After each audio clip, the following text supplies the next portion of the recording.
وہ لڑکی ہر شام تیار ہو کر نکلتی، خوشبو لگا کر کسی اجنبی سے ملتی اور ہنستی ہوئی پیسے لے کر واپس آتی۔ لوگ کہتے تھے وہ اپن گاؤں میں ہر زبان پر اس کا نام تے بد کردار ہے، دن رات موبائل پر لگی رہتی ہے، مردوں سے رقم لیتی ہے۔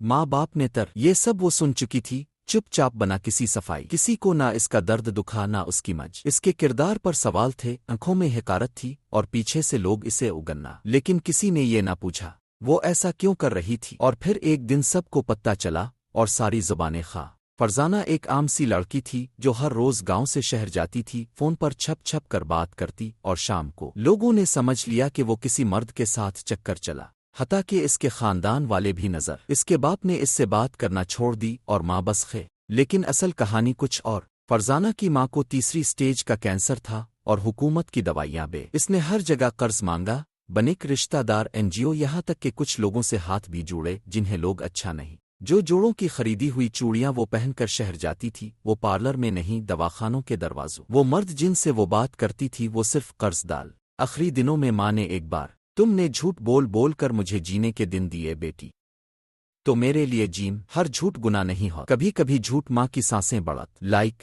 Share subscribe for more reel سٹریز۔